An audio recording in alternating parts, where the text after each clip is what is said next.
दिन का समय था। सूरज सिर पर आग बरसा रहा था। खेत से लौटते हुए तीनों दोस्त पसीने से तरबतर हो रहे थे। अरे भाई, इधर से तो खेत का काम करके आते ही पूरा बदन चिपचिपा हो जाता है।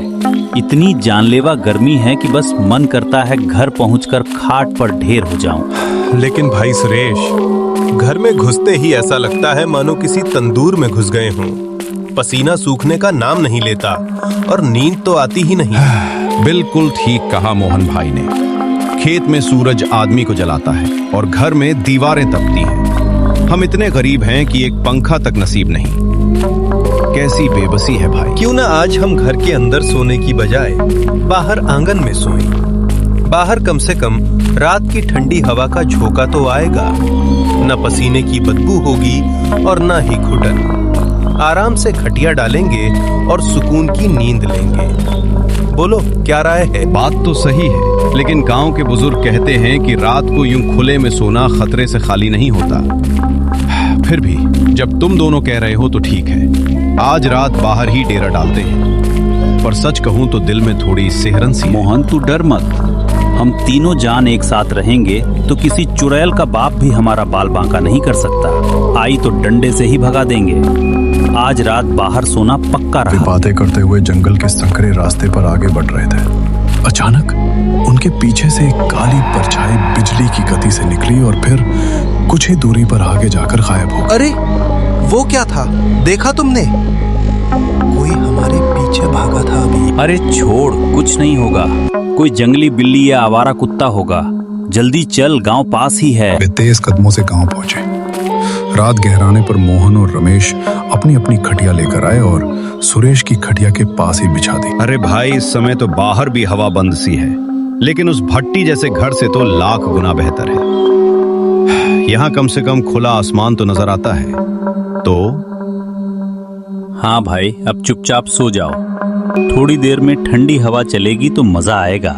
सुकून तो है सुरेश भाई, पर गांव में जो चुड़ैल के भटकने की बातें होती है ना, कहीं वो हमारी खटिया के नीचे ही ना आकर लेट जाए, सोचकर ही रूह कांप जाती है। बस करो मोहन, ये सब झूठी अफवाहें हैं। चुपचाप आंख बंद करो और सो जाओ, कुछ नहीं होगा। तीनों ने फिर से आंखें मूंद ली। गांव में सन्नाटा और गहरा हो गया था। तभी मोहन की नींद टूटी और वो पेशाब करने उठा। जब वो अंधेरे में पेशाब कर ही रहा था, तभी उसके पीछे से कोई साया हवा से भी तेज गुजरा। कौन है मेरे पीछे? सुरेश भाई, क्या तुम हो? उसने पीछे मुड़कर देखा तो उसकी चीख निकल रही।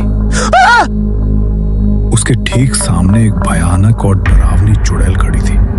उसकी आंखें अंगारे की तरह लाल थी। तू कौन है? यहाँ क्या कर रही है? भाग जा यहाँ से। मोहन, तुझे बाहर सोने का बहुत शौक है ना? घर में गर्मी लगती है तो सो जाना। कल भी बाहर ही सोना। बाहर सोने में तुम लोगों को बड़ा मजा आएगा। मोहन बिना पीछे देखे अपनी जान बचाकर बेतहाशा भागा। वो इतना डर गया था कि उसने सो रहे रमेश और सुरेश को जगाने की हिम्मत भी नहीं जुटाई और सीधा सुरेश के घर के अंदर घुस गया। उसने खिड़की से बाहर झांका तो देखा कि वो चुड़ैल बीच वाली उसकी खाली खटिया पर आराम से लेट गई है। हे भगवान, मैं तो भाग आया, लेकिन ये डायन तो मेरी खटिया पर लेट गई। सुरेश और रमेश को पता भी नहीं कि मौत उनके ठीक बीच में आकर सो गई है। अचानक वो चुड़ैल मोहन की आवाज में बोलने लगी। अरे सुरेश, ओ सुरेश भाई, रमेश, जल्दी उठो यार, देखो इधर कोई आया है, उठो जल्दी। अरे यार मोहन, सोने दे, अभी तो आंख लगी थी। तू रात भर सोने नहीं देगा क्या? बोला था ना, वहम है सब। चुपचाप सो जा। अरे भाई, मैं सच कह रहा हूँ। एक बार आँख खोल कर तो देखो मैं कहाँ हूँ और मेरे साथ कौन है। जल्दी उठो। रमेश ने झल्लाकर आंखें खोली। उसने सोचा कि वो मोहन को डांटेगा, लेकिन जैसे ही उसकी नजर बीच वाली खटिया पर पड़ी, उसकी चीख गले में ही अटक गई। सुरेश भाई, उठो जल्दी, देखो बीच में कौन बैठा है। सुरेश की नजर जैसे ही उस डरावनी शक्ल पर पड़ी, उसके रोंगटे खड़े हो गए। दोनों ने एक दूसरे की तरफ देखा और बिना एक पल गवाए खटिया से कूद पड़े और सीधे दरवाजे की तरफ लपके। वे सांस फूलते हुए घर के अंदर घुसे तो मोहन वहां पहले से कांप रहा था। मोहन, तू अंदर कब आया और हमें बताया क्यों नहीं? हम तो मर ही जाते बाहर। भाई मैं क्या बताता, जब मैं पेशाब करने गया तो उसने मुझे पकड़ लिया था। मेरी तो सिट्टी पिट्टी गुम हो गई। मैं जान बचाकर भागा और तुम दोनों को आवाज देने की हिम्मत ही नहीं हुई। मुझे माफ कर दो भाइयों, मैं सच में बहुत डर गया था। अरे भाई, तू तो भाग आया, पर हम दोनों तो मौत की गोद में सो रहे थे। अगर मेरी आंख नहीं खुलती तो आज सुबह हमारी लाशें मिलती। अब जो हुआ सो हुआ, कम से कम हम तीनों सलामत तो हैं। लेकिन अब करेंगे क्या? ये रात कैसे कटेगी? और सबसे बड़ी बात, अब हम कभी बाहर सोने नहीं जा पाएंगे। बाहर कभी पायल की आवाज आती थी तो कभी किसी के रोने की। अब तो हद हो गई। मैं तो अब एक पल भी बाहर नहीं सोऊंगा। लेकिन भाई, रात भर इस कमरे में बिना पंखे के बैठना मुमकिन नहीं है। गर्मी के मारे जान निकल जाएगी।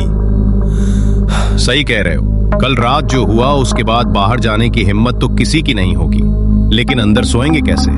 पसीने से पूरा बिस्तर गीला हो जाएगा और बीमारी पकड़ लेगी। अगली सुबह वे एक नई उम्मीद लेकर पास के कस्बे बेलापुर की ओर पैदल निकल पड़े ताकि एक पंखा खरीद सके। सूरज सिर पर चढ़ाया था और गर्मी का कहर फिर से शुरू हो गया था। भाई धूप तो देखो, ऐसा लग रहा है किसी ने सिर पर अंगारे रख दिए हैं। चलते चलते पैर जल रहे हैं। बस थोड़ा और भाई, एक बार पंखा आ गया तो रात की नींद सुकून की होगी। सोचो, ठंडी हवा आएगी और हम मजे से सोएंगे। न चुड़ैल का डर, न गर्मी की चिंता। काफी घंटों की मशक्कत के बाद शाम ढलने को आई जब वे बेलापुर की एक बिजली की दुकान पर पहुंचे। भाई साहब, 550 रुपए ले लो।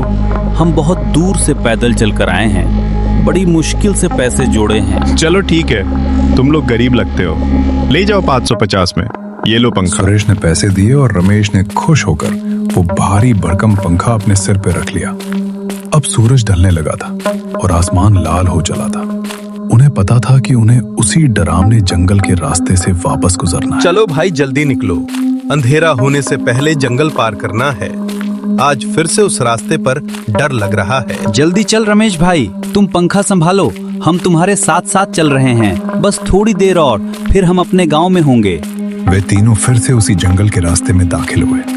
इस बार सन्नाटा पहले से भी ज्यादा गहरा और डरावना था। रमेश पंखा सिर पर रखे सबसे पीछे चल रहा था। अचानक उसे महसूस हुआ कि पंखे का वजन धीरे धीरे बढ़ रहा है। अरे भाई, ये पंखा अचानक इतना भारी क्यों हो गया?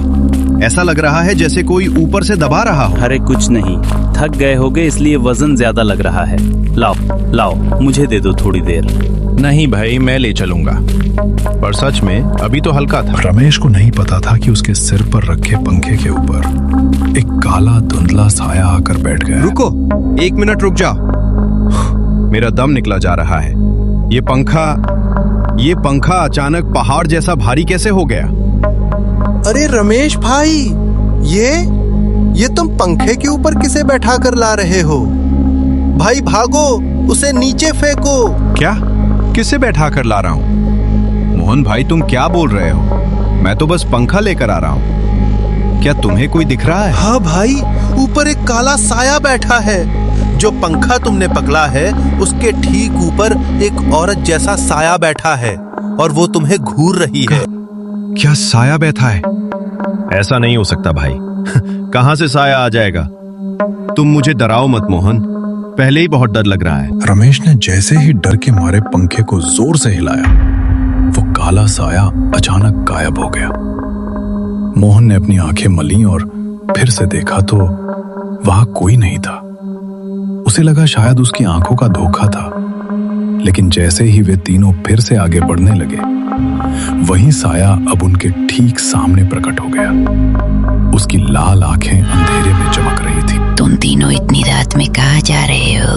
अभी गर्मी का मौसम चल रहा है ना, बहुत पसीना आ रहा होगा तुम सबको। लाओ, ये पंखा मुझे दे दो। हाँ, मुझे भी बहुत गर्मी लगती है। तू फिर आ गई? हमें जाने दे, हमने तेरा क्या बिगाड़ा है?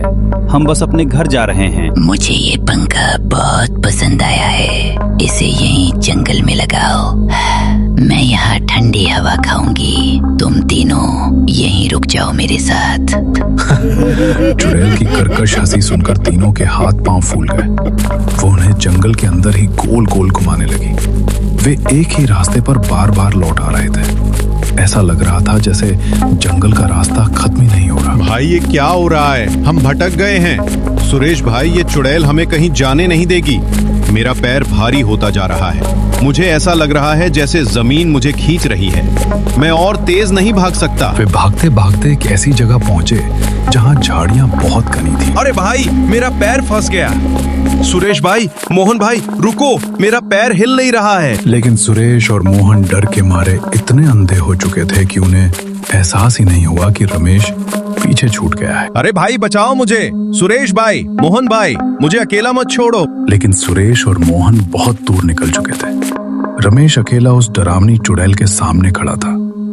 उसकी लाल आंखें रमेश को ऐसे घूर रही थीं जैसे कोई शिकारी अपने शिकार को देखता है। अब ये पंखा मेरा है और तू भी मेरा है। तुझे बहुत गर्मी लगती थी ना, ले अब तुझे कभी गर्मी नहीं लगेगी। और चुड़ैल ने अपने बर्फीले हाथों से रमेश की गर्दन दबोच ली।